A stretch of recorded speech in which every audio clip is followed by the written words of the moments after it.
ചികിത്സ തന്നെ ആയിക്കൊള്ളുന്നില്ല ഇവരുടെ അതിലൊന്നും ഇപ്പൊ ചികിത്സ അല്ല, പോരാ, കുറച്ച് സങ്കടമൊക്കെ തോന്നിയിരുന്നു.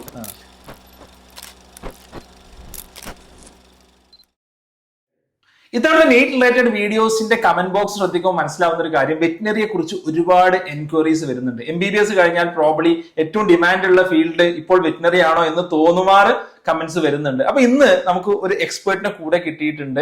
നമ്മൾ ഇന്ന് സംസാരിക്കാൻ പോകുന്നത് വെറ്റിനറി കോഴ്സിനെ കുറിച്ചും കോളേജസിനെ കുറിച്ചും അതിനുശേഷമുള്ള ജോബ് ഓപ്പർച്യൂണിറ്റീസിനെ കുറിച്ചും എന്തൊക്കെ അഭിരുചികളുള്ള ആളുകളാണ് വെറ്റിനറിയിലേക്ക് വരേണ്ടത് എന്നതുമായി ബന്ധപ്പെട്ട കാര്യങ്ങളാണ് ഇന്ന് നമ്മൾ ഡിസ്കസ് ചെയ്യാൻ പോകുന്നത്. അപ്പൊ നീറ്റ് ആസ്പിറൻസ് ആയിട്ടുള്ള ആളുകളും ഇത്തവണ കൗൺസിലിംഗ് അറ്റൻഡ് ചെയ്യുന്ന ആളുകളും നിർബന്ധമായിട്ട് വീഡിയോ മുഴുവൻ കാണുക. പ്രോബബ്ലി നമുക്ക് ഒരുപാട് മുൻവിധികളുള്ള പ്രജുഡൈസസ് ഉള്ള ഒരു ഫീൽഡ് ആയിരിക്കും. ആ പ്രജുഡൈസസ് ഒക്കെ മാറാൻ ഈ ഒരു വീഡിയോ കാരണമായേക്കാം. So welcome to the video. ഇന്ന് നമ്മുടെ കൂടെ ഉള്ളത് ഡോക്ടർ റാസിം BP. റാസിം എന്റെ കൂടെ സ്കൂളിൽ ജൂനിയർ ആയിരുന്നു. PKM higher secondary school Edarikode junior ആയിരുന്നു. ഞാൻ എഴുതിയതിന്റെ തൊട്ടടുത്ത വർഷം കേരള എൻട്രൻസ്, മെഡിക്കൽ എൻട്രൻസും അതേപോലെ APMT ഒക്കെ എഴുതി. റാസിം എത്രയായിരുന്നു റാസിമിന്റെ റാങ്ക്? 2017 2027 ആയിരുന്നു കേരള എൻട്രൻസ്. 2027 മെഡിസിൻ കിട്ടിയില്ല. 2018 19 അങ്ങനെ എന്തോ ഒരു റാങ്ക് വരെയായിരുന്നു ഒന്നും മെഡിസിൻ. അപ്പൊ ഒരു 9 റാങ്കിന്റെ വ്യത്യാസത്തിൽ MBBS പോയി. Okay fine.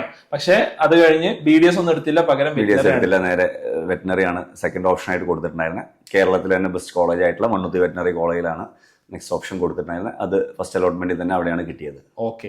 അപ്പോൾ ഇപ്പോൾ റാസിം 2 പെറ്റ് ക്ലിനിക്സ് നടത്തുന്നുണ്ട്. അതോടൊപ്പം തന്നെ വെറ്റീസി ഹെൽത്ത് കെയർ പ്രൈവറ്റ് ലിമിറ്റഡ് എന്ന് പറയുന്ന ഒരു സ്റ്റാർട്ടപ്പ്, വെറ്റിനറി ഫീൽഡിൽ ഒരു ടെക് എനേബിൾഡ് ആയിട്ടുള്ള ഒരു സ്റ്റാർട്ടപ്പും ചെയ്യുന്നുണ്ട്. അതെ, റൈറ്റ്. ഓക്കെ. അപ്പൊ നമുക്ക് ഫസ്റ്റ് റാസിമിന്റെ ജേർണിന്ന് നമുക്ക് തുടങ്ങാം. MBBS കിട്ടിയില്ല, മേ ബി ഒരു 9 റാങ്ക്സിന് മിസ്സായി പോയി. ക്വസ്റ്റ്യന്റെ ഒരു ഗ്യാപ്പിലാണ് മിസ്സായി. അന്ന് കുറച്ച് സങ്കടമൊക്കെ തോന്നിയിരുന്നു. പക്ഷെ നമ്മൾ ഡെഫിനറ്റ്ലി അങ്ങനത്തെ ഒരുപാട് ആൾക്കാരുണ്ട്, എസ്പെഷ്യലി ഇപ്രാവശ്യത്തെ നീറ്റ് കട്ട് ഓഫ്സ് ഒക്കെ ഹയർ ആണ്. ഈ ഒരു ക്വസ്റ്റ്യനോ അല്ലെങ്കിൽ മേ ബി അര ക്വസ്റ്റ്യൻ ഒക്കെ മിസ്സായിട്ടുള്ള 1 മാർക്കിന് 2 മാർക്കിനൊക്കെ മിസ്സാവുന്ന ഒരുപാട് ആൾക്കാർ ഇത്തവണ ഉണ്ടാവും. അവരോട് എന്താണ് റാസിമിന് പറയാനുള്ളത്? മീൻസ് MBBS എന്നത് it's not the end of your life. അത് ആദ്യം മനസ്സിലാക്കുക. കാരണം എല്ലാവർക്കും MBBS കിട്ടാൻ പോകുന്നില്ല എന്നുള്ള കാര്യം മനസ്സിലാക്കുക. കാരണം ഡെഫിനറ്റ്ലി ഇതൊരു കോമ്പറ്റേറ്റീവ് എക്സാം ആണ്. പിന്നെ ഒരു ജോബ് ഓപ്പർച്യൂണിറ്റി, ഇപ്പോ അജ്മലിന്റെ വീഡിയോസിൽ തന്നെ നിങ്ങൾ പലപ്പോഴും കണ്ടിട്ടുണ്ടാകും. കാരണം MBBS വെറും ഗ്രാജുവേഷൻ കൊണ്ട് ഇപ്പോഴത്തെ കാലം ഇറ്റ്സ് ഓൾമോസ്റ്റ് സാച്ചുറേറ്റഡ്. നേരെ മറിച്ച് ഞാൻ ഓപ്റ്റ് ചെയ്ത ഒരു കോഴ്സ് എന്ന് പറഞ്ഞു കഴിഞ്ഞാൽ 2016, 2017 ഞാൻ അഡ്മിഷൻ എടുത്തത്. 2016, 2017 ഞാൻ പാസ് ഔട്ട് ആയത്. 2010 സമയത്ത് നമ്മൾ എൻട്രൻസ് കോച്ചിങ് കാര്യങ്ങളൊക്കെ വന്നത്. അന്ന് വെറ്റിനറി എന്ന് പറയുന്നത് ഇത്ര ഒരു അട്രാക്റ്റീവ് ആയിട്ടുള്ള ഒരു ഓപ്ഷൻ ആയിരുന്നില്ല. കാരണം പലരും വെറ്റിനറിക്ക് പോവാൻ അത്ര ഒരു താല്പര്യം. അതെ, BDS ആയിരുന്നു എല്ലാവരും ഒരു നെക്സ്റ്റ് ഓപ്ഷൻ. ഈവൻ അത് കഴിഞ്ഞ് ആയുർവേദ, അതും കഴിഞ്ഞിട്ടാണ് പലരും വെറ്റിനറി ചൂസ് ചെയ്തത്. കാരണം എനിക്ക് തോന്നുന്നു അന്നൊക്കെ തന്നെ ഒരു 4000-4500 റാങ്ക് വരെയൊക്കെ സ്റ്റേറ്റ് മെറിറ്റിൽ അന്നത്തെ സ്കീമില് പോയിരുന്ന ഒരു കോഴ്സ് ആയിരുന്നു വെറ്റിനറി. മീൻസ് ഈവൻ ആയുർവേദ കഴിഞ്ഞിട്ടാണ് പലരും ഓപ്റ്റ് ചെയ്തിട്ടുണ്ടായിരുന്നത്. പക്ഷെ ഇന്ന് സിറ്റുവേഷൻസ് ആർ ചേഞ്ചിങ്. കാരണം ആളുകൾ കുറച്ചുകൂടെ ഓപ്റ്റ് ചെയ്യുന്നുണ്ട്. ഇത് മേ ബി ഒരു പെറ്റ് ബൂം അതിന്റെ ഒരു ഫാക്ടർ ആണെന്ന് എനിക്ക് തോന്നുന്നുണ്ട്. കാരണം എസ്പെഷ്യലി പോസ്റ്റ് കോവിഡ് ഒക്കെ നമ്മളെല്ലാവരും ഒരു പെറ്റ് എന്തോരം ഇമ്പോർട്ടന്റ് ആണ്, അതിന്റെ വാല്യൂ എന്താണെന്ന് മനസ്സിലാക്കിയത് ഈ കോവിഡിന്റെ സമയത്ത്. അതിനുശേഷം ഈ ഒരു കോഴ്സിനോടും ഈ ഒരു മേഖലയോടും ആളുകൾ കൂടുതൽ താല്പര്യം കാണിക്കുന്നു എന്നാണ് എനിക്ക് തോന്നുന്നത്. ഓക്കെ, അതിലോട്ട് നമുക്ക് വരാം. എന്തുകൊണ്ട് ആളുകൾ ഈ ഒരു കോഴ്സിനോട്, ഈ ഒരു മേഖലയോട് താല്പര്യം കാണിക്കുന്നു എന്നുള്ളത് പ്രധാനപ്പെട്ട ഒരു ചോദ്യം എന്നുള്ളത്, ഈ കോഴ്സ് ആക്ച്വലി എന്താണ്? BVSc ആൻഡ് AH എന്നാണ്. Bachelor of veterinary science and animal husbandry ആണ്. ഇന്ത്യയിലെ കോഴ്സിന്റെ ഒരു വ്യത്യസ്തമാണ് വെൻ കമ്പയർഡ് ടു നമ്മൾ യൂറോപ്പിലോ അല്ലെങ്കിൽ അമേരിക്കൻ കൺട്രീസിലൊക്കെ നോക്കുകയാണെങ്കിൽ അത് എയ്തർ വെറ്റിനറി സയൻസ് അല്ലെങ്കിൽ ആനിമൽ ഹസ്ബൻഡറി, രണ്ടും സെപ്പറേറ്റ് ആണ് പല രാജ്യങ്ങളും. എന്താണ് ഈ രണ്ട് ടേംസ് എന്താണെന്നുള്ളത്? വെറ്റിനറി സയൻസ് എന്ന് ബേസിക്കലി നമ്മളൊരു ട്രീറ്റ്മെന്റ്, രോഗം, ചികിത്സ, ഒരു ഡോക്ടർ, ആ ഒരു പെർസ്പെക്റ്റീവിൽ വരുന്നതാണ് വെറ്റിനറി സയൻസ് എന്ന് പറയുന്ന ആസ്പെക്ട്. നേരെ മറിച്ച് അനിമൽ ഹസ്ബൻഡറി എന്ന് പറയുന്നത് കുറച്ചുകൂടെ നമ്മളൊരു ലൈഫ് സ്റ്റോക്ക്, നമ്മൾ ആനിമൽസ് ആയിട്ട്, നമ്മൾ ഡൊമസ്റ്റിക്കേറ്റഡ് അനിമൽസ് ആയിട്ടുള്ള നമ്മൾ പശു, ആട്, പോത്ത് അതുപോലെയൊക്കെയുള്ള അനിമൽസിന്റെ റെയറിങ്ങിനാണ് കുറച്ചും കൂടെ, അതായത് ഒരു ഫാമിന്റെ ബേസിസിൽ അല്ലെങ്കിൽ അങ്ങനത്തെ അതിന്റെ ഒരു മാനേജ്മെന്റ്, ലൈഫ് സ്റ്റോക്ക് മാനേജ്മെന്റ് എന്നുള്ള രീതിയിലാണ് പലപ്പോഴും അനിമൽ ഹസ്ബൻഡറി എന്നുള്ള ഒരു ആസ്പെക്ട് വരുന്നത്. അത് ട്രീറ്റ്മെന്റ് എന്നുള്ളതിനേക്കാൾ നമ്മൾ അതിനെ വളർത്തുക, അതിന്റെ ഫാം അല്ലെങ്കിൽ അങ്ങനത്തെ കാര്യങ്ങളിലാണ് കുറച്ചും കൂടി അത് ഫോക്കസ് ചെയ്യുന്നത്. അപ്പൊ ഇത് രണ്ടും, ഇപ്പൊ വിദേശ രാജ്യങ്ങൾ ഇത് രണ്ടാണ്. ആസ് എ ഡോക്ടർ ട്രീറ്റ് ചെയ്യുന്നതും ആസ് എ മാനേജ്മെന്റ് എക്സ്പെർട്ട് എന്നുള്ള രീതിയിൽ രണ്ട് ആസ്പെക്ട്. പക്ഷേ ഇന്ത്യയിൽ നമ്മൾ ഈ കോഴ്സ് എന്ന് പറയുന്നത് bachelor of veterinary science and husbandry ആണ്. ഒരു 5.5 വർഷത്തെ കോഴ്സാണ്. 4.5 years plus 1 year rotation internship ആണ്. അത് വ്യത്യസ്തങ്ങളായിട്ടുള്ള ആശുപത്രികളിൽ, ഫാമുകളിൽ, പല ഇൻസ്റ്റിറ്റ്യൂട്ടുകളിൽ, ഈവൻ സൂസിൽ വരെ വിത്തിൻ ദ സ്റ്റേറ്റും ഔട്ട്സൈഡ് സ്റ്റേറ്റും ഒക്കെ ആയിട്ട് പല സ്ഥലങ്ങളിലായിട്ട് യൂണിറ്റുകളിൽ 1 വർഷം ഇന്റേൺഷിപ്പ്. അങ്ങനെ അതെല്ലാം ഉൾപ്പെട്ടിട്ടാണ് ഈ ഇന്റേൺഷിപ്പ് എന്നുള്ളത് നിങ്ങളുടെ കോളേജിൽ തന്നെ ആവണം അല്ലെങ്കിൽ ആവില്ല? നമ്മുടെ കോളേജിൽ പറ്റില്ല. നമ്മുടെ കോളേജിൽ അല്ലാതെ നമ്മുടെ കോളേജ് മേ ബി ഒരു യൂണിറ്റ് വേണമെങ്കിൽ സെലക്ട് ചെയ്യാം. നമ്മുടെ അല്ലെങ്കിൽ നമ്മുടെ കോളേജുമായി അസോസിയേറ്റ് ആയിട്ടുള്ള ഫാംസിൽ ചെയ്യാം, യൂണിവേഴ്സിറ്റിയുടെ ഫാംസിൽ ചെയ്യാം, അല്ലെങ്കിൽ സ്റ്റേറ്റ് ആനിമൽ ഹസ്ബൻഡറി ഡിപ്പാർട്ട്മെന്റ് ഫാംസിൽ ചെയ്യാം. ഔട്ട്സൈഡ് കേരള ഉള്ള വ്യത്യസ്തമായിട്ടുള്ള കോളേജസിൽ വരെ നമുക്ക് ചെയ്യാം. ഞാൻ പഠിച്ചിരുന്ന സമയത്ത് നമുക്ക് ഔട്ട്സൈഡ് സ്റ്റേറ്റിന്റെ ഒരു ഓപ്ഷൻ ഇല്ലായിരുന്നു. അന്ന് നമ്മൾ ഇന്റേൺഷിപ്പ് ചെയ്യേണ്ടത് അന്ന് 6 മാസം ഇന്റേൺഷിപ്പ് ഉണ്ടായിരുന്നു. 4.5+ ഹാഫ് ആയിരുന്നു. അന്ന് നമ്മുടെ യൂണിവേഴ്സിറ്റിയുടെയും നമ്മുടെ സ്റ്റേറ്റ് ഗവൺമെന്റിന്റെ ഇൻവെസ്റ്റ്മെന്റ് ഡിപ്പാർട്ട്മെന്റിന്റെയും ഫാമുകളിലും അതുപോലെയുള്ള അനുബന്ധമായിട്ടുള്ള ഇൻസ്റ്റിറ്റ്യൂട്ടുകളായിരുന്നു ഇന്റേൺഷിപ്പ് ഉണ്ടായിരുന്നത്. ഇപ്പോൾ അത് അങ്ങനെയല്ല. ഇപ്പോൾ 1 year ആക്കിയിട്ടുണ്ട്. വിത്ത് സ്റ്റൈപ്പൻഡ് ആണ്. മോശമില്ലാത്തൊരു സ്റ്റൈപ്പൻഡ് അറൌണ്ട് ഐ തിങ്ക് ഇപ്പോൾ ഒരു 20-25,000 പെർ മന്ത് കിട്ടുന്നുണ്ട് 1 yearലോട്ട്. അത് എല്ലാ സ്റ്റുഡൻസിന് ഗവൺമെന്റ് കോളേജിലുള്ള ഈ പറഞ്ഞ രണ്ട് കോളേജസ് ആണ് ഉള്ളത്. മണ്ണുത്തിയിലുള്ള veterinary college of veterinary animal sciences മണ്ണുത്തിയും പൂക്കോട്, വയനാട് പൂക്കോടുള്ള college of veterinary animal sciences Pookode. ഈ 2 കോളേജസേ കേരളത്തിലുള്ളൂ.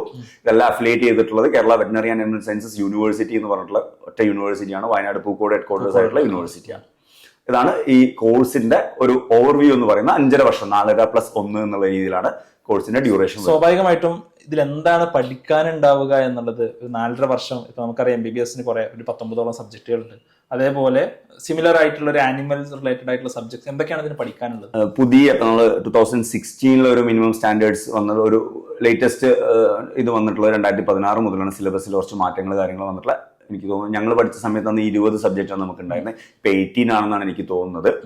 ബേസിക്കലി നമ്മൾ ഫസ്റ്റ് ഇയർ നോക്കുമ്പോൾ എല്ലാം ബേസിക്സ് തന്നെയാണ്. അനാറ്റമി, ഫിസിയോളജി, അതുപോലെ ബയോകെമിസ്ട്രി, ഇങ്ങനത്തെ കാര്യങ്ങളാണ് നമുക്ക് അതാണ് ഇതിനകത്ത് ഇച്ചിരി ബുദ്ധിമുട്ടുള്ള കാര്യം. കാരണം നമ്മള് കണ്ടിട്ടും കേട്ടിട്ടും ഇല്ലാത്തത് തൊട്ടിട്ട് അതായത് ഡൊമസ്റ്റിക് ആനിമൽസ് നമ്മളിവിടെ പറയുമ്പോൾ നമ്മളൊരു ബേസ് ആയി എടുക്കുക നമ്മൾ പശുവാണ് ഡൊമസ്റ്റിക് ആനിമൽസിൽ എടുക്കുമ്പോൾ. മറ്റത് നമ്മൾ പെറ്റ്സിലേക്ക് വരുമ്പോൾ നമുക്ക് ഡോഗ്സ്, പിന്നെ ഏവിയൻസ് ഉണ്ട്, ബേർഡ്സ് കാര്യങ്ങളുണ്ട്. ഇത് ഒരു സ്പീഷീസ് നമ്മൾ ബേസ് ആയി എടുത്തു കഴിഞ്ഞാൽ ഒരുപാട് സ്പീഷീസ്. കാരണം മനുഷ്യരിൽ നമ്മൾ ഒറ്റ ഹോമോസാപ്പിയൻ സാപ്പിയൻ എന്ന് പറഞ്ഞതിനെ കുറിച്ച് മാത്രം പഠിച്ചാൽ മതി. പക്ഷെ മനുഷ്യർ ഒഴികെയുള്ള സകല ഇൻക്ലൂഡിങ് ഫിഷസ് അടക്കം ഇപ്പൊ എൻക്വയറീസ് വരുന്നുണ്ട്. അതിനടക്കം ട്രീറ്റ്മെന്റ് പല കാര്യം. ഇപ്പൊ ലാസ്റ്റ് വീക്കിൽ ഇപ്പോ മുംബൈയിൽ ഒരു പെറ്റ് ക്ലിനിക്കുമായിട്ട് അസോസിയേറ്റ് ചെയ്തിട്ട് ഫിഷസിന്റെ അൾട്രാസോണോഗ്രഫിയുടെ ബേസ് ചെയ്തിട്ടുള്ള അവിടുത്തെ CMFRI ഉണ്ട്. അവര് സ്റ്റഡീസ് ക്ലിനിക്കുമായി അസോസിയേറ്റ് ചെയ്ത് അവിടുത്തെ വെറ്റാണ് അതിന്റെ ഫിഷസിന്റെ അൾട്രാസൗണ്ട് സ്കാനിങ് ചെയ്യുന്നത്. സ്കാൻ ചെയ്യുന്നുണ്ട്. അത് അപ്പൊ ആ ഒരു സ്റ്റേജിലേക്ക് വരെ എത്തിയിട്ടുണ്ട്. അപ്പൊ എന്ന് വെച്ച് കഴിഞ്ഞാൽ മനുഷ്യരൊഴികെ വേറെ ഈവൻ എന്റെ ഇനീഷ്യൽ പ്രാക്ടീസിന്റെ സ്റ്റേജിലൊക്കെ ആളുകൾ വിളിച്ച് ചോദിക്കുന്നത് പലപ്പോഴും നമ്മൾ കണ്ടിട്ടോ കേട്ടിട്ടോ ഇല്ലാത്ത ബേർഡ്സ് ആവാം, അല്ലെങ്കിൽ എക്സോട്ടിക് ആനിമൽസ്. ഇപ്പൊ നമ്മുടെ നാട്ടിലൊക്കെ എക്സോട്ടിക് ആനിമൽസ് ഒരുപാട്, ഒന്ത്, ചേര, പാമ്പ് എന്നൊക്കെ നമ്മൾ കോമൺ മാൻസ് ലാംഗ്വേജിൽ പറയുന്ന രീതിയിൽപ്പെട്ടുള്ള ഒരുപാട് എക്സോട്ടിക് ആനിമൽസ് നമുക്ക് വരുന്നുണ്ട്. അപ്പൊ ഏതിനെ കുറിച്ച് കഴിഞ്ഞാലും ആളുകൾക്കൊരു ധാരണ എന്ന് പറഞ്ഞാൽ veterinarian is suppose to answer എന്നുള്ളതാണ്. ഒരു പരിധി വരെ നമുക്ക് ആൻസർ ചെയ്യാൻ പറ്റും. പക്ഷെ നമ്മൾ എല്ലാത്തിനെയും എക്സ്പേർട്സ് ആണെന്ന് വാദിക്കുന്നത് പറഞ്ഞിട്ട് ഞാൻ ആസ് എ ഡോക്ടർ ഞാൻ സ്മോൾ ആനിമൽ പ്രാക്ടീസ് ചെയ്യുന്നതാണ്. ഡോഗ്സ് ആൻഡ് കാറ്റ്സ് ആണ് എന്റെ ഏരിയ ഓഫ് ഇൻട്രസ്റ്റ് വരുന്നത്. എന്നോട് വിളിച്ചിട്ട് ഒരു പക്ഷേ ഈ പറഞ്ഞ പശുവിന്റെ ഒരു അഡ്വാൻസ് കാര്യം അല്ലെങ്കിൽ ഈ എക്സോട്ടിക്കിന്റെ ഒരു അഡ്വാൻസ് കാര്യം ചോദിച്ചു കഴിഞ്ഞാൽ I may not be able to answer. കാരണം അതിനകത്ത് എനിക്ക് എക്സ്പോഷർ ഇല്ല. അവിടൊക്കെ ഓപ്പർച്യൂണിറ്റീസ് ഉണ്ട്. ലൈക്ക് നിങ്ങളിപ്പോ MBBS ഓരോ ലൈക്ക് ഓർഗൻ വൈസ് സ്പെഷ്യലൈസ് ചെയ്യുന്ന പോലെ ഇവിടെ വെറ്റിനറി വൈസ് ഒരു സ്പീഷീസ് വൈസും ഉണ്ട്, അല്ലാണ്ട് തന്നെ നമ്മുടെ സിസ്റ്റം വൈസും ഉണ്ട്. ഇപ്പൊ കാർഡിയോളജി, ന്യൂറോളജി, നെഫ്രോളജി, ഒഫ്താൽമോളജി ഒക്കെ വെറ്റിനറിയിൽ മീൻസ് ഇതെല്ലാം വെസ്റ്റിൽ കുറച്ചും കൂടി ഡെവലപ്ഡ് ആണ്. ഇന്ത്യയിൽ നമ്മൾ അത്ര പാറായിട്ടില്ല, പക്ഷെ നമ്മൾ ഡെവലപ്പിംഗ് സ്റ്റേജിലാണ്. പക്ഷെ കാർഡിയോളജിയും എല്ലാ സ്പെഷ്യാലിറ്റീസും അത്ര ആസ് സച്ച് ഡെവലപ്ഡ് അല്ല. എന്നിരുന്നാൽ കൂടിയും ഞാനിപ്പോ ഈ പറഞ്ഞ പോലത്തെ കാർഡിയോളജി, അതുപോലെ നെഫ്രോളജി, അതുപോലെ നമ്മുടെ ഒഫ്താൽമോളജി, ഇതൊക്കെ എമേർജിംഗ് സെക്ടേഴ്സ് ആണ്. അതിനകത്ത് ആസ് സച്ച് നമുക്ക് PG ഇല്ല എന്നുള്ളത് ഇതിന്റെ ഒരു പരിമിതിയാണ്. കാരണം PG നമ്മൾ ഞാൻ നേരത്തെ പറഞ്ഞ 18 to 20 കോർ കോഴ്സുകളിൽ മാത്രമേ PG എന്ന് പറയുന്നത് MBSc ആണ്, മാസ്റ്റർ ഓഫ് വെറ്റിനറി സയൻസ് ആണ്. അത് നമ്മുടെ ഒരു സ്പെസിഫിക് സബ്ജക്റ്റിനകത്ത് മാത്രമേ വരുള്ളൂ. ഇപ്പൊ അനാറ്റമിക്ക് ആണെങ്കിൽ അനാറ്റമിയിൽ MBSc ഉണ്ട്, ഫിസിയോളജി ആണെങ്കിൽ ഫിസിയോളജി MBSc ഉണ്ട്. ക്ലിനിക്കൽ സബ്ജക്ട്സ് നമുക്ക് 4 വരുന്നത്. ആ 4 ക്ലിനിക്കൽ സബ്ജക്റ്റ് ആണ്. ആസ് എ പ്രാക്ടീഷണർ, ഒരു ഡോക്ടർ എന്നുള്ള ഒരു പെറ്റ് പ്രാക്ടീഷണർ അല്ലെങ്കിൽ ഒരു വെറ്റിനറി ഡോക്ടർ എന്നുള്ള രീതിയിൽ നമുക്ക് വരുന്നത് 4 അത് നമുക്ക് ക്ലിനിക്കൽ മെഡിസിൻ വരുന്നുണ്ട്, പ്രിവെന്റീവ് മെഡിസിൻ വരുന്നുണ്ട്, സർജറി ആൻഡ് റേഡിയോളജി വരുന്നുണ്ട്, ഒബ്സ്റ്റെട്രിക്സ് ആൻഡ് ഗൈനക്കോളജി വരുന്നുണ്ട്. ഈ 4 നമുക്ക് ക്ലിനിക്കൽ സബ്ജക്ട്. അപ്പോൾ ഒരു PG എടുക്കുന്ന ആൾ ഈ 4 ഏതെങ്കിലും ഒരെണ്ണത്തിലാണ് പ്രാക്ടീസിൽ ഇൻട്രസ്റ്റ് ഉള്ള ഒരാൾ PG എടുക്കുന്നത്. പക്ഷേ നമ്മുടെ ഏരിയ ഓഫ് ഇൻട്രസ്റ്റ് നമ്മൾ എന്താണെന്ന് നമ്മൾ വൺസ് ഡിഫൈൻ ചെയ്ത് കഴിഞ്ഞാൽ ഡെഫിനറ്റ്ലി നമുക്ക് എല്ലാത്തിനും നമുക്ക് സർട്ടിഫിക്കറ്റ് കോഴ്സുകളാണെങ്കിലും ഹാൻഡ്സ് ഓൺ ട്രെയിനിങ്സ് ആണെങ്കിലും ഒക്കെ ഈവൻ നമ്മുടെ രാജ്യത്ത് തന്നെ ഉണ്ട്. വേൾഡ് ലാപ്രോസ്കോപ്പി ഹോസ്പിറ്റൽ എന്ന് പറഞ്ഞാൽ ഡൽഹിയിൽ ഒരെണ്ണമുണ്ട്, ഗുഡ്ഗാർഡില്. അവര് ഹ്യൂമൻ ഹോസ്പിറ്റലാണ്. അവര് ലാപ്രോസ്കോപ്പിക് സർജറീസിൽ വെറ്റ്സിന് ട്രെയിനിങ് കൊടുക്കുന്നുണ്ട്. എന്ന് വെച്ച് കഴിഞ്ഞാൽ ഞാൻ ചോദിച്ചത് അപ്പൊ ഈ ഒരു സ്കാനിങ് മറ്റൊക്കെ ചെയ്യണമെന്നുണ്ടെങ്കിൽ അൾട്രാസോണോഗ്രഫിയിൽ ഹാൻഡ്സ് ഓൺ ട്രെയിനിങ്സ് ഒരുപാട് കുറച്ച് ദിവസങ്ങളോട്ടുള്ള ആഴ്ചകൾ മാസങ്ങളിലുള്ള ട്രെയിനിങ് ഉണ്ട്. 1 ഇയർ ഉള്ള സർട്ടിഫിക്കറ്റ് PG ഡിപ്ലോമാസ് ഉണ്ട്. ഇതെല്ലാം നമ്മുടെ ഏരിയ ഓഫ് ഇൻട്രസ്റ്റ് ഏതാണെന്ന് നമ്മൾ വൺസ് മനസ്സിലാക്കി കഴിഞ്ഞാൽ എല്ലാം കൂടി എല്ലാവർക്കും പഠിച്ചെടുക്കുക. ഇപ്പൊ ഈ പറഞ്ഞ 20 സബ്ജക്ട്സ് എല്ലാം കൂടി ഒരാൾക്ക് പെട്ടെന്ന് എടുക്കുക എന്നുള്ളത് എളുപ്പമല്ല. അപ്പൊ നിങ്ങൾ once you enrol to the course, നമ്മളിപ്പോ 5.5 വർഷത്തെ കോഴ്സ് തീരുന്നതോട് കൂടിയിട്ട് നിങ്ങളുടെ ഏരിയ ഓഫ് ഇൻട്രസ്റ്റ് എന്താണെന്ന് നിങ്ങൾ തീരുമാനിക്കും. ശരിക്കും പറഞ്ഞാൽ കുറെ പഠിക്കാണ്ട്, ഒരുപാട് പഠിക്കാൻ. ഞാനിപ്പോ ഈ പറഞ്ഞ എല്ലാ സ്പീഷീസ് വൈസ് പഠിക്കാനുണ്ട് എന്ന് കരുതി അത് മേ ബി നമ്മളിപ്പോ ഒരു ഹ്യൂമനിൽ ഇപ്പൊ നമ്മളൊരു മനുഷ്യനെ കുറിച്ച് മാത്രം പഠിക്കുന്നതുകൊണ്ട് നമ്മൾ ഇൻഡെപ്ത് ആയിട്ട് അത്രയും പോകും. പക്ഷെ നമുക്കെല്ലാം, കാരണം ഫിസിയോളജി, അനാട്ടമി കാര്യങ്ങളിലെല്ലാം ഫിസിയോളജി ഓൾമോസ്റ്റ് സെയിം ആണ്. അനാട്ടമി ഡെഫിനറ്റ്ലി സ്പീഷീസ് വൈസ് മാറും. പക്ഷെ എന്നിരുന്നാൽ കൂടിയും ഈ സൈക്കിൾ, ഈ സിസ്റ്റംസ് എല്ലാം ഏകദേശം ഒരേ രീതിയിലാണ്. പക്ഷെ ഇതിനകത്ത് നമ്മൾ നോട്ട് ചെയ്യേണ്ട കാര്യം എന്ന് വെച്ച് കഴിഞ്ഞാൽ സ്പീഷീസ് മാറുമ്പോൾ സിസ്റ്റം മാറും.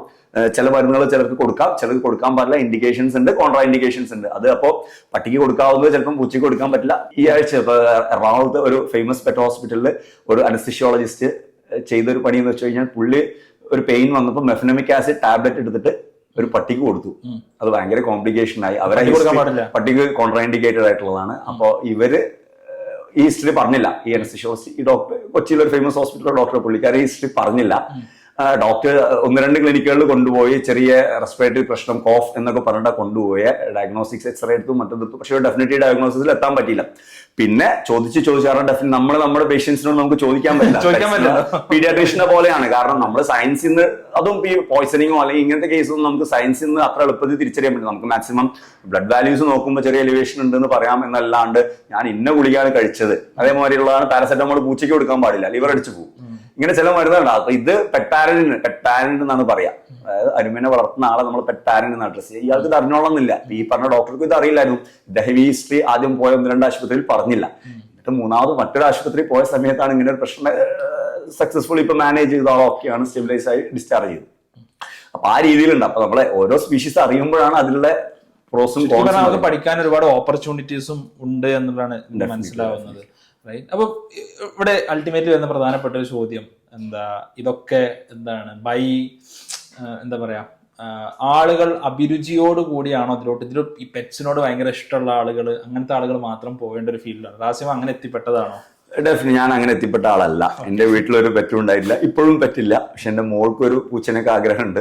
ഒരു പൂച്ചനെ ഇച്ചിരി കൂടി വലുതായതിനു ശേഷം മേടിച്ചു കൊടുക്കണമെന്നുണ്ട്. പശുവോ ആടോ അങ്ങനത്തെ ഒരു ബാക്ക്ഗ്രൗണ്ടും എനിക്കില്ല. എന്റെ വീട്ടിൽ അങ്ങനത്തെ ഒരു അനിമൽസ് ഉണ്ടായിരുന്നില്ല. പക്ഷെ once I was into the profession, നമ്മൾ അതിനെ സ്നേഹിച്ച് തുടങ്ങി. ഡെഫിനറ്റ്ലി ആപ്റ്റിറ്റ്യൂഡ് നമുക്ക് അറിയാത്തത് കൊണ്ടുള്ള ഒരു പ്രശ്നം മാത്രമേ പല ആൾക്കാർക്കും ഉണ്ടാവുള്ളൂ. ഡെഫിനറ്റ്ലി. കാരണം എന്താണ് അനിമൽസ്, അയ്യോ പട്ടീനെ കണ്ടു കഴിഞ്ഞാൽ ഇപ്പൊ ഡെഫിനറ്റ്ലി നമ്മുടെ ഇപ്പൊ മലപ്പുറം കോഴിക്കോട് ഏരിയയിൽ ആൾക്കാർക്ക് പട്ടി എന്ന് പറഞ്ഞു കഴിഞ്ഞാൽ ഇത് കടിക്കോ, ഇത് മാന്തോന്ന് ചോദിക്കുന്ന പോലെയാണ്. നമുക്കൊരു സ്റ്റിഗ്മയുണ്ട്, സോഷ്യൽ സ്റ്റിഗ്മയുണ്ട്. പ്ലസ് ഇത് എന്ത് ചെയ്യും, ഇത് അത് കാരണം നമുക്കത് ഒരു പെറ്റ് കൾച്ചർ നമ്മുടെ ഏരിയയിൽ, എസ്പെഷ്യലി മലബാറിലൊക്കെ നമുക്ക് ഒരു പെറ്റ് കൾച്ചർ കുറവാണ്. ബട്ട് നമ്മൾ സൗത്തിലോട്ട് പോകുമ്പോൾ എന്ന് പറഞ്ഞാൽ അതൊരു കമ്പാനിയൻ അനിമൽ എന്ന് പറയുന്ന ഓൾമോസ്റ്റ് എല്ലാ വീടുകളിലും എന്ന് പറഞ്ഞ പോലെ ഒരു പെറ്റ് ഉണ്ട്. നമ്മൾ ഔട്ട്സൈഡ് കൺട്രി വെസ്റ്റിലോട്ടൊക്കെ പോവുകയാണെങ്കിൽ എല്ലാ പെറ്റില്ലാത്ത വീടില്ല എന്നുള്ള രീതിയിൽ തന്നെ നമുക്ക് പറയാം. അപ്പൊ ആ ഒരു സിസ്റ്റം ഡെഫിനറ്റ്ലി നമ്മൾ ഇവിടെ ഇപ്പോ അതൊരു കോവിഡ് നമുക്ക് ഭയങ്കര ഒരു ബൂം തന്നെ. ഇപ്പോഴത്തെ പല ആളുകൾക്കും ഈ പെറ്റിനോട് പാഷൻ, ഇപ്പൊ ഈ ആസ്പിറൻസ്, ഇപ്പൊ നീറ്റ് ആസ്പിറൻസിൽ പെറ്റിനോട് പാഷൻ ഉണ്ടാക്കാനുള്ള ഒരു പ്രധാനപ്പെട്ട കാരണം ഒരുപക്ഷെ കോവിഡ് ആവാം. കാരണം കോവിഡ് സമയത്ത് അവരുടെ വീട്ടിൽ ഒരു അതിഥിയായിട്ട് വന്നിട്ടുണ്ടാവും ഒരു പൂച്ച അല്ലെങ്കിൽ ഒരു പട്ടിക്കുട്ടി. കാരണം മക്കള് വീട്ടിലാണ്, പാരന്റ്സ് വീട്ടിലാണ്, വേറെ ആർക്കും എവിടെയും പോവാനില്ല. അപ്പോ എന്നുള്ള രീതിയിലാണ് പെറ്റ്സിനെ കൊണ്ടുവന്നത്. ബട്ട് അതൊരു കൾച്ചറായി മാറി. പെറ്റ് പാരന്റിങ് ഒരു കൾച്ചറായി, റെസ്പോൺസിബിൾ പെറ്റ് ഓണർഷിപ്പ് ഒരു കൾച്ചറായി, അങ്ങനെ വന്നു. ഇതിനോടൊരു പാഷനേറ്റ് ആയിട്ടുള്ള ആളുകൾ തന്നെ ആവണം, അങ്ങനെയല്ല ഭൂരിഭാഗം വരുന്നതും. അങ്ങനെയല്ല. Maybe to my experience നമുക്ക് ഒരു 80% ബയോളജി നല്ല താല്പര്യം പറഞ്ഞ പോലെ എനിക്ക് തോന്നി സബ്ജക്ട്സിലൊക്കെ നല്ല താല്പര്യമുള്ള ആളുകൾക്ക് മേ ബി കുറച്ചുകൂടി ആ ഒരു മെഡിക്കൽ ബാക്ക്ഗ്രൗണ്ടിലുള്ള ഒരു പ്രൊഫഷൻ ആഗ്രഹിക്കുന്ന ഒരാൾക്ക്. പിന്നെ വേറൊരു അഡ്വാൻറ്റേജ് എന്ന് വെച്ചാൽ നാട്ടിൽ നിൽക്കാൻ ആഗ്രഹിക്കുന്നത്, ഇപ്പൊ മൈഗ്രേഷന്റെ കാലമാണ്. നാട്ടിൽ നിൽക്കാനുള്ള ഒരാളെ സംബന്ധിച്ചിടത്തോളം വെറ്റിനറി നമുക്ക് ഓപ്പർച്യൂണിറ്റീസ് ഉണ്ട്. ഡെഫിനറ്റ്ലി ആൾക്കാർ മൈഗ്രേറ്റ് ചെയ്യുന്നുണ്ട്. വെറ്റിനറിക്ക് അബ്രോഡാണ് കൂടുതൽ ഓപ്പർച്യൂണിറ്റീസ് എന്നിരുന്നാൽ കൂടിയും നമ്മുടെ നാട്ടിൽ നമുക്ക് മോശമില്ലാത്ത ഒരു ഏർണിംഗ് തരാവുന്ന നമുക്കൊരു നല്ലൊരു പ്രൊഫഷൻ തന്നെയാണ്. ഇന്ന് ആളുകൾ ഇതിനോട്ട് പോകരുത് എന്ന് പറയുന്നത് അങ്ങനത്തെ എന്തെങ്കിലും കാറ്റഗറി ആൾക്കാരുണ്ടോ? എങ്ങനെ മനസ്സിലായില്ല? അതായത് ഒരു വെറ്റിനറി പ്രൊഫഷൻ എന്ന് വെച്ച് കഴിഞ്ഞാൽ അനിമൽസുമായി യാതൊരു തരത്തിലും ഒത്തുപോവില്ല എന്ന് മുൻവിധിയുള്ള ഒരാൾ പോകണ്ടെന്ന് ഞാൻ പറയുള്ളൂ. പക്ഷെ ഞാനൊന്നും അനിമൽസുമായിട്ട് യാതൊരു ബന്ധവും ഉണ്ടായിട്ടുള്ള ആളായിരുന്നില്ല. എന്നിരുന്നാലും നമ്മളിപ്പോ ആദ്യത്തെ നമ്മൾ ഫസ്റ്റ് ഇയറിൽ നമുക്ക് പെറ്റ്സുമായിട്ട് നമുക്ക് കൂടുതൽ ഫാം അനിമൽസുമായിട്ട് നമുക്ക് ഫാം വിസിറ്റും കാര്യങ്ങളും നമ്മുടെ കോളേജിനകത്ത് ഫാമും കാര്യങ്ങളൊക്കെ ഉണ്ട്. പശുവുണ്ട്, ആടുണ്ട്, കോഴിയുണ്ട്, പോത്തുണ്ട്. അപ്പൊ ഇത് നമ്മളൊരു കാഴ്ചക്കാരനെ പോലെയാണ് ആദ്യത്തെ കുറച്ച് ദിവസം നമ്മളിങ്ങനെ മാറിയിരിക്കും. ഇത് കുത്തുവോ ഇത് ചവിട്ടോ എന്നുള്ളൊരു പേടി നമുക്കും ഉണ്ട്. കാരണം സിനിമയിലൊക്കെ സമ്മർ ഇൻ ബർത്തിലേത്തില് ജയറാമിന്റെ ഫാം അല്ലാണ്ട് വേറെ ഫാം ഒന്നും ഞാനും എന്റെ ജീവിതത്തിൽ കണ്ടിട്ടില്ലായിരുന്നു അവിടെ പോകുന്നത് വരെ. അപ്പൊ ഇതിന്റെ ഒരു സിസ്റ്റം എങ്ങനെയാണ്, ഇതിന്റെ രീതി എങ്ങനെയാണ്. എന്നാൽ എന്റെ ബാച്ചിൽ തന്നെ വീട്ടിൽ പശുക്കളുള്ള പശുവിനെ വളർത്തി ആ ഒരു ആപ്റ്റിറ്റ്യൂഡ് വന്ന സുഹൃത്തുക്കൾ ഉണ്ടായിരുന്നു. അവർക്ക് ഇത് കുറച്ചും കൂടി ഇനീഷ്യലി ഈസി ആയിരുന്നു. എന്ന് വെച്ച് കഴിഞ്ഞാൽ ഇതിനെ ഹാൻഡിൽ ചെയ്യാൻ, പശുവിനെ പിടിക്കാൻ ഇപ്പോൾ അജ്മലിനോട് പറഞ്ഞു കഴിഞ്ഞാൽ ഒരു പക്ഷേ ശീലമില്ലാത്ത ഒരാൾക്ക് പേടിയുണ്ട്, അത് എവിടെ പിടിക്കണം എന്ന് പോലും അറിയണ്ടാവില്ല. MBBS പോകുന്ന ആൾക്കാർക്ക് കടാവർ കണ്ടാൽ തലവിറ്റ് വീഴും എന്ന് പറഞ്ഞതുപോലെ അത് ശീലമായിക്കോളും, അത്രേ ഉള്ളൂ. കാരണം അതിനുള്ള എക്സ്പോഷർ ഡെഫിനറ്റ്ലി നമുക്ക് കേരളത്തിലെ കോളേജസ് അതിനുള്ള അനിമൽസ് ഉണ്ട്, അതിനുള്ള എക്സ്പോഷറിനുള്ള സൗകര്യങ്ങളുണ്ട്, നമുക്കത് മാനേജ് ചെയ്യാവുന്നതേ ഉള്ളൂ. ഓക്കെ. പിന്നെ അപ്പൊ ഇനി ഇതിലോട്ട് വന്നു കഴിഞ്ഞപ്പോ ഈ കോഴ്സ് കഴിഞ്ഞാലുള്ള ജോബ് ഓപ്പർച്യൂണിറ്റീസ് ആക്ച്വലി ഇപ്പോൾ 2 കോളേജസ് ഉണ്ടെന്ന് പറയുമ്പോൾ ആക്ച്വലി അത് എന്നെ സംബന്ധിച്ചിടത്തോളം എനിക്ക് തോന്നുന്നത് അത് ഭയങ്കര പോസിറ്റീവായിട്ട് തോന്നുന്നുണ്ട്. കാരണം there is A supply is less, like supply of doctors is less അല്ലെ. അപ്പോൾ കേരളത്തിലാണ് എന്നുണ്ടെങ്കിൽ ഇപ്പൊ പെറ്റ്സ് ഒക്കെ നമ്പേഴ്സ് ഒക്കെ കൂടി വരുന്നു ഒരു സൈഡില്. ഈവൻ നമ്മൾ വീട്ടിൽ ഡൊമസ്റ്റിക്കേറ്റഡ് ആനിമൽസിനെ വളർത്തുന്നത് മേ ബി കുറച്ച് കുറഞ്ഞു വരുന്നുണ്ടെങ്കിൽ ഓർഗനൈസ്ഡ് ഫാംസ് മറ്റു കാര്യങ്ങളൊക്കെ ഇപ്പൊ നമ്മൾ കുറെ പോത്ത് ഫാമുകൾ കുറിച്ചും ആട് ഫാമുകളെ കുറിച്ചും കൂടുതൽ എന്ത് ചെയ്യുന്നുണ്ട്, കേൾക്കുന്നുണ്ട്. അതൊരു ലാഭകരമായ ബിസിനസ്. അവിടെയൊക്കെ വെറ്റിനറി ഡോക്ടേഴ്സിന്റെ ഇൻവോൾവ്മെന്റ് വേണ്ടി വരും, അല്ലെങ്കിൽ നേരത്തെ പറഞ്ഞ ആനിമൽ ഹസ്ബൻഡറി ഇൻവോൾവ്മെന്റ് വേണ്ടി വരും. അപ്പൊ ഡെഫിനറ്റ്ലി പിന്നെ ഗവൺമെന്റ് സെക്ടറിലും ജോബ്സ് ഉണ്ടാവും എന്നാണ് ഞാൻ അസ്യൂം ചെയ്യുന്നത്. അപ്പൊ ഒരു ജോബ് ഓപ്പർച്യൂണിറ്റീസ് എങ്ങനെയാണ് കൂടി വരുന്നുണ്ട്? നമ്മളൊരു പ്രൈമറിലി ഒരു 80% ടാർഗറ്റ് സത്യം പറഞ്ഞു കഴിഞ്ഞാൽ ഗവൺമെന്റ്, അതായത് അനിമൽ ഹസ്ബൻഡറി ഡിപ്പാർട്ട്മെന്റിൽ വെറ്റിനറി സർജൻ എന്ന് പറയുന്ന ഒരു പോസ്റ്റാണ്. അത് ഗ്രേഡ് 2 ഗസറ്റഡ് പോസ്റ്റ്. എനിക്ക് തോന്നുന്നു അറൌണ്ട് ഒരു 55K ഒക്കെ ഇനീഷ്യലി ബേസ് സാലറി വരുന്ന ഒരു മോശമില്ലാത്ത നല്ലൊരു ഏണിംഗ് വരുന്ന ഒരു ജോലിയാണ്. മറ്റേത് എൻ്റെ ഒരു അനുഭവം വെച്ച് ഞാൻ മീൻസ് തോന്നുകയാണെങ്കിൽ മറ്റേത് ഒരു പ്രൊഫഷനെ അപേക്ഷിച്ചിട്ടും number of applicants versus number of appointments വളരെ ഹൈ, മേ ബി ഒരു 20 to 30%. അതായത് ഒരു 1000 ആളുകൾ അപേക്ഷിച്ച് കഴിഞ്ഞതിൽ പരീക്ഷ എഴുതിയതിൽ ഒരു 300ഓളം പേർക്ക് ജോലി കിട്ടുന്ന ഒരു പ്രൊഫഷനാണ് ഗവൺമെന്റ് സർവീസ്. എനിക്ക് ലാസ്റ്റ് PSC ഇപ്പോ ഒരു 3 വർഷം ആവുന്നേ ഉള്ളൂ. 2020 എന്തോ ആയിരുന്നു, 2021 എക്സാം നടന്നിട്ടുണ്ടായിരുന്നത്. അപ്പൊ അതിനകത്ത് അപ്ലൈ ചെയ്ത് പരീക്ഷ എഴുതി 1000ഓളം ആളുകളിൽ നിന്ന് അറൌണ്ട് 300 അബ്സോർബ് ചെയ്ത് കഴിഞ്ഞു. ഇപ്പൊ എന്റെ ഓൾമോസ്റ്റ് എന്റെ എല്ലാ ബാച്ച്മേറ്റ്സും എന്ന് പറഞ്ഞ പോലെ ഗവൺമെന്റ് സർവീസിൽ കയറി. അപ്പോ മറ്റേത് ഒരു ഗവൺമെന്റ് സർവീസിന്റെ സ്ഥിരതയും അതിന്റെ സെക്യൂരിറ്റിയും ആഗ്രഹിക്കുന്ന ഒരാളെ സംബന്ധിച്ച് അതും വീടിനടുത്ത് ജോലി ചെയ്യാവുന്ന പഞ്ചായത്തിലും അങ്ങനെയാ ഒരു സിസ്റ്റം അങ്ങനെയാണ്. നമ്മൾ എല്ലാ പഞ്ചായത്തിലും ഏറ്റവും ചുരുങ്ങിയത് ഒരു വെറ്റിനറി ഡിസ്പെൻസറി എങ്കിലും ഉണ്ടാവും. അവിടെ ഒരു ഡോക്ടർ ഒരു പഞ്ചായത്ത് ഏറ്റവും ചുരുങ്ങിയ ഒന്നിൽ കൂടുതലുള്ള പഞ്ചായത്തുകളുണ്ട്. അത് കൂടാണ്ട് വേറെ കുറെ ഇൻസ്റ്റിറ്റ്യൂഷൻസ് വേറെ വരുന്നുണ്ട്. ഇപ്പൊ ഇതിന്റെ നെക്സ്റ്റ് ലെവൽ വെറ്ററി ഹോസ്പിറ്റൽ ഉണ്ട്. ഡിസ്പെൻസറിയുടെ മുകളിൽ ഹോസ്പിറ്റലിന്റെ മുകളിൽ പോളിക്ലിനിക്, അതിന്റെ മുകളിൽ ഡിസ്ട്രിക്ട് വെറ്റിനറി സെന്റർ, ഇങ്ങനെയാണ് ഒരു ഹൈറാർക്കി വരുന്നത്. ഇതിനകത്ത് ഒന്നിൽ കൂടുതൽ ഡോക്ടേഴ്സ് എംപ്ലോയിഡ് ആണ്. പ്ലസ് ഒരുപാട് ഗവൺമെന്റ് ഫാംസ് വരുന്നുണ്ട്. അത് ഇത്രയധികം ആയുഷ് കോഴ്സസ് ഒന്നും ഉണ്ടാവുമെന്ന് എനിക്ക് തോന്നുന്നില്ല. മേ ബി പോസ്റ്റിംഗ്സ് ഉണ്ടാവും, കാരണം എല്ലാ പഞ്ചായത്തിനും ആശുപത്രികൾ ഉണ്ടെന്നാണ് എനിക്ക് തോന്നുന്നത്. പക്ഷെ ഒരു നമ്പർ എനിക്ക് അറിയില്ല. ആയുർവേദ ഒരു വർഷം മേ ബി എത്ര ആയുർവേദ ഡോക്ടർമാർ കേരളത്തിൽ തന്നെ പാസ് ഔട്ട് 1000 അടുത്തുണ്ടാവില്ലേ, ഗവൺമെന്റും പ്രൈവറ്റും കൂടെ. നേരെ മറിച്ച് ഇത് എന്ന് പറഞ്ഞു കഴിഞ്ഞാൽ ഒരു 200 to 250 ഒരു വർഷം പാസ് ഔട്ട് ആവുന്നുള്ളൂ. ഇതിനകത്ത് നമുക്ക് ഒരു എല്ലാ പഞ്ചായത്തും പ്ലസ് അറൌണ്ട് ഒരു 1500 to 2000 മേ ബി 1500 എന്തായാലും അനിമൽ ഹസ്ബൻഡറി ഗവൺമെന്റിലുണ്ട്. പ്ലസ് ഗവൺമെന്റിൽ തന്നെ ഒരുപാട് എംപ്ലോയ്മെന്റ് ഓപ്പർച്യൂണിറ്റീസ് കോൺട്രാക്ട് ബേസിൽ ഉണ്ട്. എല്ലാ ബ്ലോക്കുകളിലും ഒരു ഓർഡർ വെറ്ററിനറി സർജൻ എന്ന് പറഞ്ഞിട്ട് നൈറ്റ് എമർജൻസി സർവീസിന് വേണ്ടിയിട്ട് എല്ലാ ബ്ലോക്കുകളിലും ഉണ്ട്. കോൺട്രാക്ട് ബേസ് ആണ്. ഏതൊരു എംപ്ലോയ്മെന്റ് 6 months to 1 year ആയിരിക്കും ടെന്യൂർ. പക്ഷെ ഇറ്റ് വിൽ ഗെറ്റ് റിന്യൂഡ്. അതുകൊണ്ട് വലിയൊരു ഇഷ്യൂ ഉണ്ടാവില്ല. ആള് മൊബൈൽ ആണെങ്കിൽ, അതായത് നമ്മൾ ഉദ്ദേശിക്കുന്ന applicant doctor if is willing to move around, definitely opportunities ഉണ്ട്. നമ്മൾ വീട്ടിനകത്ത് ഇരുന്ന് നമ്മൾ അവിടെ തന്നെ പ്രാക്ടീസ് ചെയ്യാൻ വാശി പിടിച്ചു കഴിഞ്ഞാൽ ചിലപ്പോൾ കിട്ടിക്കോളന്നില്ല.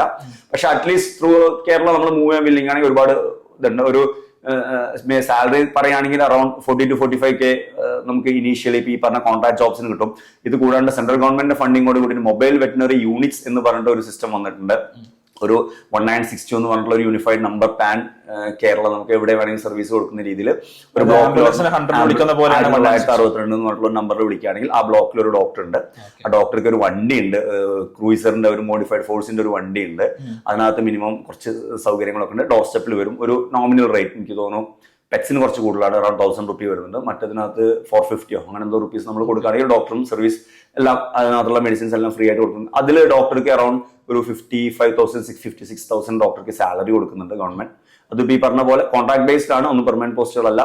പിന്നെ ഒരുപാട് ഗവൺമെന്റിന്റെ തന്നെ ഇപ്പൊ ഈ അനിമൽ ഹസ്ബൻഡറി ഡിപ്പാർട്ട്മെന്റ് അല്ലാത്ത കുറെ സ്ഥാപനങ്ങളുണ്ട്, ബോർഡുകളുണ്ട്. Kerala livestock development board ഉണ്ട്, കന്നുകാലി വികസന കോർപ്പറേഷൻ ഉണ്ട്. അതിനകത്ത് ഒരുപാട് ഡോക്ടേഴ്സ്, 100-ൽ പരം ഡോക്ടേഴ്സ് വർക്ക് ചെയ്യുന്നുണ്ട്. അതേപോലെ മീറ്റ് MPI എന്ന് പറഞ്ഞിട്ടുള്ള മീറ്റ് പ്രൊഡക്ട്സ് ഇന്ത്യ എന്ന് പറഞ്ഞിട്ടുള്ള സ്ഥാപനം വരുന്നുണ്ട്. കേരള ഫീഡ്സ് എന്ന് പറഞ്ഞിട്ട് കാലിത്തീറ്റ നിർമ്മാണത്തിനുള്ള കമ്പനി ഉണ്ട്. ഇങ്ങനെ ഒരുപാട് കമ്പനീസ് മീൻസ് ബോർഡിന് ഗവൺമെന്റിനുള്ള സെക്ടറിൽ തന്നെ വരുന്നുണ്ട്. ചികിത്സ ആയിക്കൊള്ളുന്നില്ല ഇവരുടെ, അതിലൊന്നും ഇപ്പൊ ചികിത്സ അല്ല. ഇപ്പൊ MPI മീറ്റ് പ്രൊഡക്ട്സ് ആണ്, മീറ്റ് അതിന്റെ വാല്യൂഡേഷൻ വെറ്റ്സ്. അതായത് വെറ്റിന്റെ ഒരു ഇതെന്ന് പറയുന്നത് ഓൺലി ട്രീറ്റ്മെന്റ് അല്ല, ഒന്ന് ട്രീറ്റ്മെന്റ് ഉണ്ട്, പിന്നെ റിസർച്ച് R&Dയിൽ നമുക്ക് ഒരുപാട് പേര് ഓപ്പർച്യൂണിറ്റീസ് വരുന്നുണ്ട്. ഇപ്പൊ ഈ പറഞ്ഞ ഈവൻ വാക്സിൻ ഡെവലപ്മെന്റ്, കോവിഡ് വാക്സിന്റെ ഡെവലപ്മെന്റിൽ വരെ നമുക്ക് വെറ്റിന്റെ വൈറോളജി പഠിക്കുന്ന കോർ സയൻസ് ഒന്നാണ്. രണ്ട്, ഇതിന്റെ എല്ലാം ഇനീഷ്യൽ സ്റ്റഡീസ് നടക്കുന്നത് അനിമൽ മോഡൽസിലാണ് പലയിടത്തും. അപ്പൊ അങ്ങനെ ലാബ് അനിമലിൽ ഒരുപാട് വെറ്റിനറിയൻസ് വർക്ക് ചെയ്യുന്നുണ്ട്. അതായത് നമ്മുടെ ഗിനി പിക്സ് ഒക്കെ പോലെയുള്ള റിസർച്ച് അനിമൽസ്, എക്സ്പെരിമെന്റൽ അനിമൽസിൽ വർക്ക് ചെയ്യുന്നത്. ഇപ്പൊ നമുക്ക് അമൃതയിൽ നല്ല എറണാകുളം അമൃത മെഡിക്കൽ കോളേജിൽ നമ്മൾ നല്ലൊരു യൂണിറ്റ് അറൗണ്ട് ഒരു 3-4 വെറ്റ്സ് കേൾക്കാറുണ്ട്. ലാബ് ശ്രീചിത്രയില് ബയോമെഡിക്കൽ റിസർച്ചിൽ ഒരുപാട് വെറ്റ്സ് വർക്ക് ചെയ്യുന്നുണ്ട്. ഇങ്ങനെ ആ ഒരു ആളുകൾ ആലോചിക്കാത്ത മേഖലകളാണ്. അതിനകത്തൊന്നും സത്യം പറഞ്ഞാൽ പലരും ബൈ ചാൻസ് എത്തിപ്പെടുന്ന.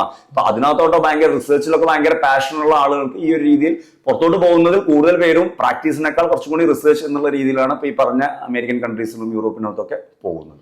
പിന്നെ ഇത് കൂടാതെ പെറ്റ് ക്ലിനിക്സ്, പിന്നെ ആസ് എൻ ഓണ്ടർപ്രണർ ഇപ്പൊ ഞാനൊക്കെ തുടങ്ങിയ പോലെ ഇപ്പൊ നിങ്ങൾക്ക് ഡെഫിനറ്റ്ലി നിങ്ങളുടെ പരിചയത്തിൽ വെറ്റിനറി ക്ലിനിക്കുകൾ വളരെ കുറവായിരിക്കും. ഇപ്പോൾ ഒരു ഇൻഡിവിജ്വലിനോട് ചോദിക്കുകയാണെങ്കിൽ നിങ്ങൾക്ക് അറിയാവുന്ന എത്ര പെറ്റ് ക്ലിനിക് എന്ന് ചോദിച്ചാൽ വളരെ ലിമിറ്റഡ് ആയിരിക്കും. നേരെ മറിച്ച് ഡെന്റൽ ക്ലിനിക്ക് നോക്കിക്കഴിഞ്ഞാൽ നിങ്ങൾ എല്ലാ അങ്ങാടിയിലും നിങ്ങൾക്ക് ഏറ്റവും ചുരുങ്ങിയത് ഒരു ചെറിയ ടൗണില് ഓൾമോസ്റ്റ് എല്ലാ ടൗണും ഉണ്ട്. ഇപ്പൊ മലപ്പുറം ജില്ല, ഞാൻ ഐ ബിലോങ് ടു മലപ്പുറം, ഇവിടെ നോക്കുകയാണെങ്കിൽ നമുക്ക് ഒരു 4-5 പെറ്റ് ക്ലിനിക്സേ മലപ്പുറം ജില്ലയിലുള്ളൂ, ആകെ ജില്ലയിലുള്ളൂ.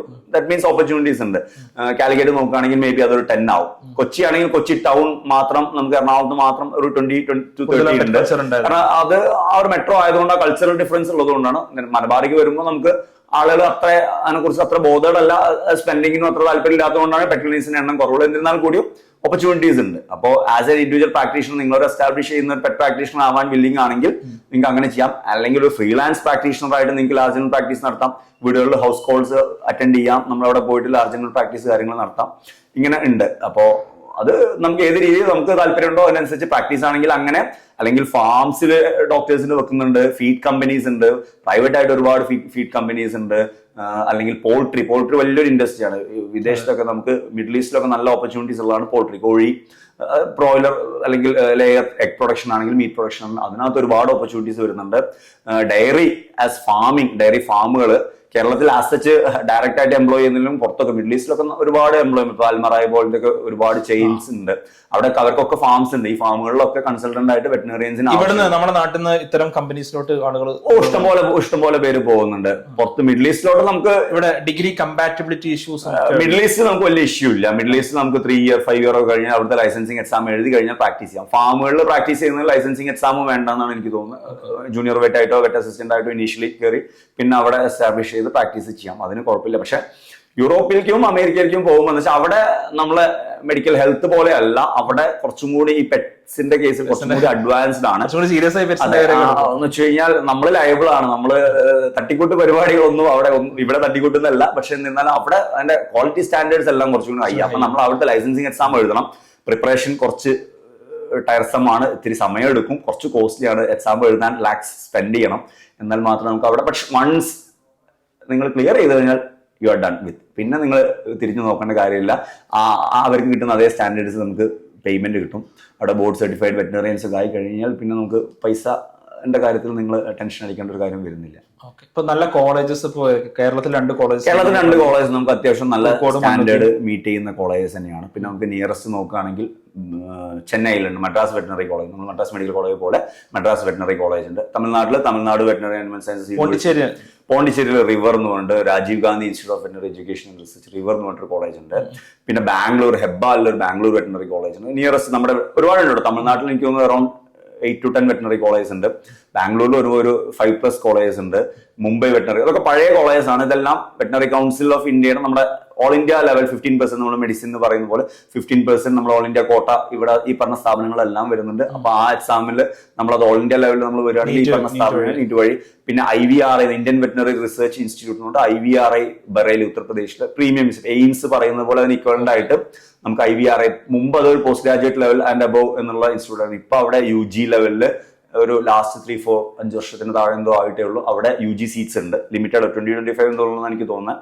അതും ഇതുപോലെ നമുക്ക് ഓൾ ഇന്ത്യ ലെവലിൽ നമ്മൾ അപ്ലൈ ചെയ്ത് നമുക്ക് അവിടെ കയറാവുന്ന പ്രീമിയം ഇൻസ്റ്റിറ്റ്യൂട്ട്സ് ആണ്. പിന്നെ NDRI ഉണ്ട്, NDR national dairy research institute, Karnal ഹരിയാനയിൽ വരുന്നുണ്ട്.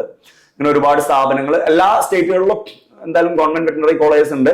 പ്ലസ് കുറച്ചും കൂടെ പ്രൈവറ്റ് വെറ്റിനറി കോളേജസ് ഇപ്പോൾ ഒരുപാട് വരുന്നുണ്ട്. രാജസ്ഥാൻ, ഹരിയാന, ഡൽഹി, സൗത്തിൽ കമ്പാരിറ്റീവ്ലി കുറവാണ്. വെച്ച് കഴിഞ്ഞാൽ ഒരു കാര്യം, വെറ്റനറി ആണെന്നതിൽ പൈസയൊന്നും കുറവില്ല.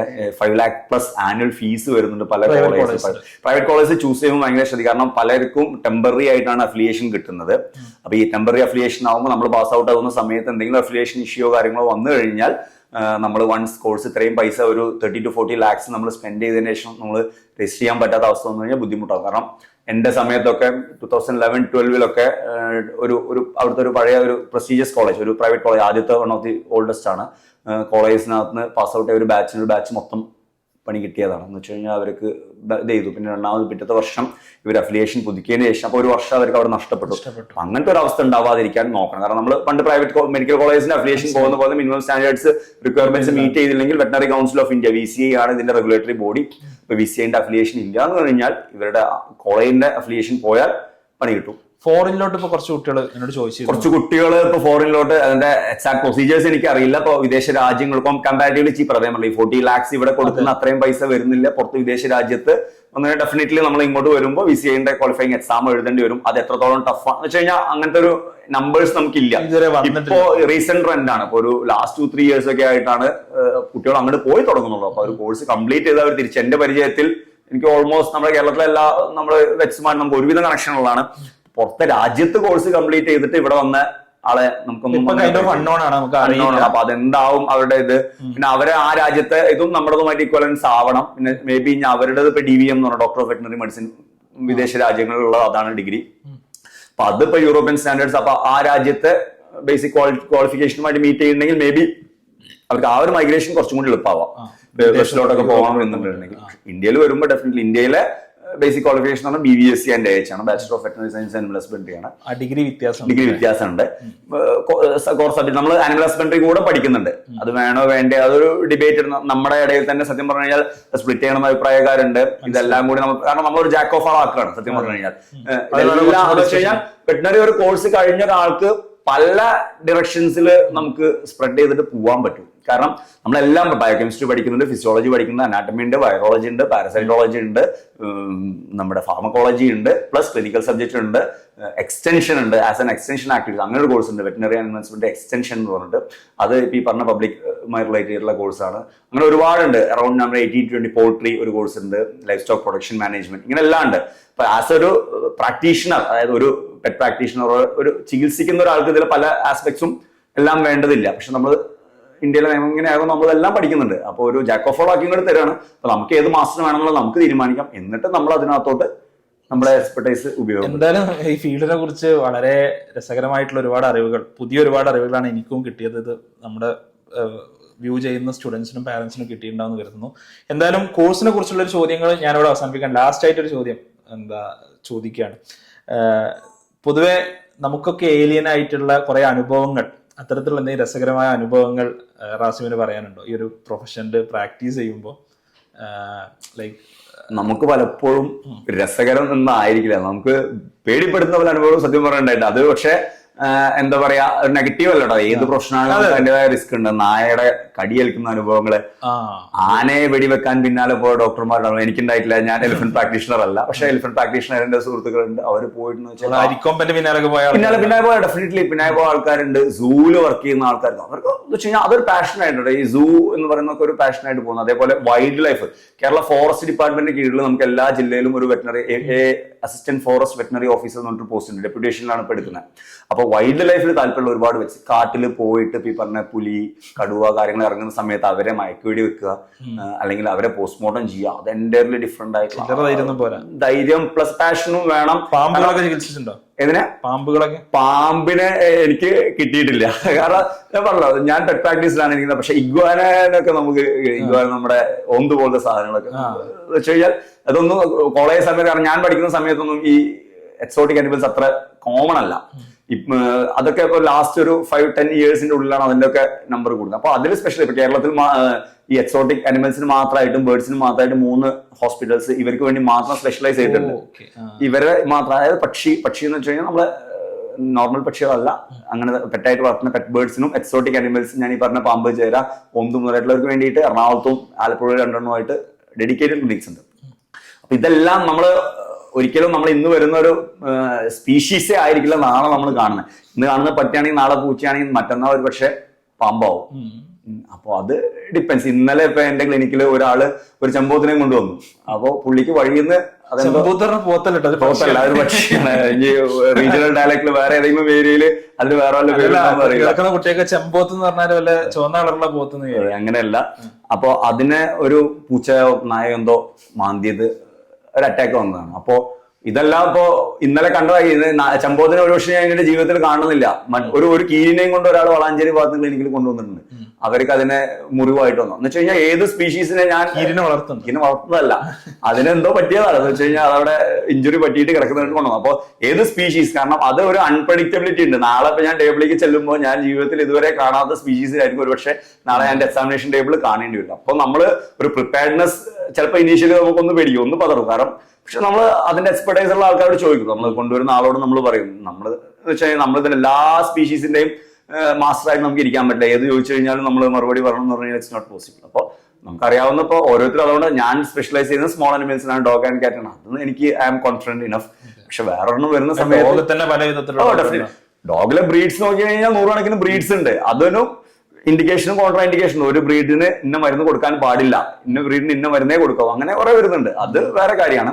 അപ്പൊ വിത്തിൻ എ സ്പീഷീസ് വരുന്നുണ്ട്, അത് ബ്രീഡുകൾക്കിടയിൽ സെപ്പറേഷൻ വരുന്നുണ്ട്, സ്പീഷീസിന് സെപ്പറേഷൻ വരുന്നുണ്ട്. അപ്പോൾ ഇതെല്ലാം കാണും. പക്ഷെ നിങ്ങൾക്ക് പാഷൻ ഉണ്ടെങ്കിൽ, അനിമൽസിനെ നിങ്ങളൊരു കമ്പാഷനേറ്റ് ആണ്, നിങ്ങൾക്കൊരു പെറ്റുള്ള ആളാണ്, അല്ലെങ്കിൽ നിങ്ങളെ പെറ്റിനെ വളർത്താൻ ആഗ്രഹിക്കുന്ന ആളാണ്, അല്ലെങ്കിൽ ഇപ്പൊ ഈ പറഞ്ഞ ലാർജ് പശു ആവട്ടെ, ആടാവട്ടെ, ഈവൻ പോത്താവട്ടെ, അങ്ങനെ പാഷൻ വരുന്ന ആൾക്കാരുണ്ട്. അപ്പോൾ അനിമൽസിനോട് പാഷൻ ഉണ്ട് നിങ്ങൾക്ക്, ഈ ഒരു മേഖലയിൽ നിങ്ങൾ ഇങ്ങനെ ഒരു ഓപ്ഷൻ, ഒരു കരിയർ ആഗ്രഹിക്കുന്നുണ്ടെങ്കിൽ ഡെഫിനറ്റ്ലി ഈ വെറ്റിനറി സയൻസ് ആനിമൽ ഹസ്ബൻഡറി എന്ന് പറയുന്നത് ഒരു പ്രോമിസിങ് ആണ്.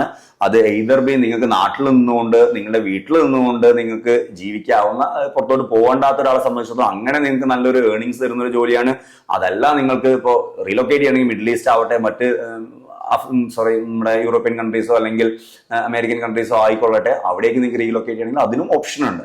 അപ്പൊ വാതായനങ്ങൾ തുറക്കപ്പെട്ടിരിക്കുകയാണ്. അത് നിങ്ങൾക്ക് അത് ഏത് രീതിയിൽ നിങ്ങൾക്ക് വേണം എന്നുള്ളത് ചെയ്യാം. ഡെഫിനറ്റ്ലി കാരണം മാർക്കറ്റ് ഈസ് ബൂമിംഗ്. പെറ്റ്സ് ഒക്കെ ആണെങ്കിൽ ഒരു 15-20% ഗ്രോത്ത് ഉള്ള മാർക്കറ്റാണ്. That's a thing. So on one side ഞാൻ എനിക്ക് ഇതിന്റെ ഒരു ടേക്ക് അവേ ആയിട്ട് purely from a career perspective എനിക്ക് കൺക്ലൂഡ് ചെയ്യാനുള്ളത്, from one side ultimately scope എന്താണെന്നുള്ളത് it's a supply versus demand problem.